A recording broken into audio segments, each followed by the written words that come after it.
হলো দাড়ি রাখা সুন্নত, এটা নিয়ে আমরা কোনো বিতর্কে যেতে চাই না। তবে দাড়ির পরিমাণ নিয়ে বিভিন্ন স্কলার, বিভিন্ন ইমামরা অনেক মতভেদ আছে। কেউ বলেছেন এক মুষ্টি, কেউ বলেছেন যে দূর থেকে দাঁড়িয়ে আছে এতটুকু বোঝা, এভাবে বিভিন্ন আছে। বাট দাড়ি রাখাটা সুন্নাত, আমরা এটাকে মোটিভেট করি। পাশাপাশি হচ্ছে যাদের দাড়ি ছোট আছে তারা আস্তে আস্তে করে দাড়ি বড় করে ফেলবেন, আমরা এই মোটিভেশনটা সবাইকে দিই। বাংলাদেশের মেজরিটি ইসলামিক দলগুলো মাদ্রাসা বেসড কাজটা তাদের বেশি হয়, ইউনিভার্সিটিতে কাজটা কম হয়। এখন ছাত্র শিবিরের জন্য যেটা চ্যালেঞ্জ, সেটা হলো, চ্যালেঞ্জ বলবো না, এটা আমাদের জন্য সম্ভাবনা বলবো।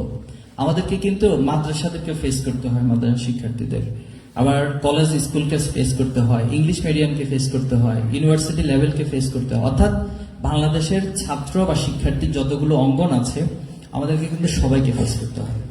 এখন কিছু জিনিস হচ্ছে কালচারের সাথে রিলেটেড।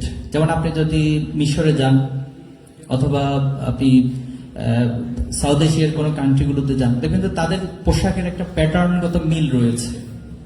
এখন কেউ একজন এখানে এসে তাকিয়ে দেখেন তো আমাদের বাংলাদেশের পোশাকের প্যাটার্নের কোনো মিল আছে? কেউ একজন পাঞ্জাবি পরেছেন, কেউ শার্ট পরেছেন, কেউ আবার হচ্ছে ব্লেজার পরেছেন, কেউ হচ্ছে চাদর পরেছেন।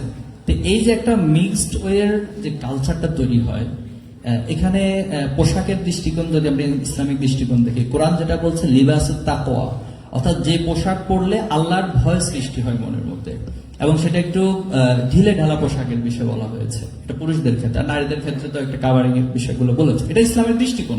এখন আপনি সেটা কতটুকু মানবেন না মানবেন সেটা অন্য বিষয়। কিন্তু শুধুমাত্র পাঞ্জাবি অথবা এটা যদি আমরা চাপিয়ে দিই, ছাত্র শিবির যদি এরকম সিদ্ধান্ত নেয় যে ছাত্র শিবিরে যোগ দিয়ে, একজন ভাই বলছেন না যে আমাকে সমর্থক ফর্ম ফিল আপ করা ছাড়ানো আপনি কেন সুযোগ দিবেন না, আমি সুযোগ করতে চাই। এখন যদি এর ভিতরে আবার শর্ত জড়িয়ে দিয়ে যে ছাত্র শিবির করতে হলে আপনাকে জুব্বা পড়তে হবে, পাগড়ি পড়তে হবে, টুপি লাগাইতে হবে, নাহলে ছাত্র শিবির করা যাবে না, তাহলে তো সবাই মাশাআল্লাহ এখান থেকে পালাবেন যে ভাই দরকার না, আপনারা মাদ্রাসায় যান, ওইখানে পড়ে থাকেন, ইউনিভার্সিটিতে আমরা যেভাবে চলি। আমি মনে হয় এরকম একটা পরিস্থিতি তৈরি হতে পারে।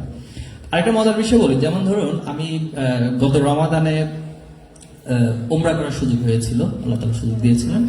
তো সেখানে যাওয়ার পর বাংলাদেশি যে পোশাক, আমাদের নর্মাল যে পাঞ্জাবিগুলো, তো এটা পরে যখন কয়েকদিন নামাজ পড়লাম হেরাম শরীফে, একটু নিজেকে এতিম এতিম মনে হচ্ছিল। এতিম কেন মনে হচ্ছিল?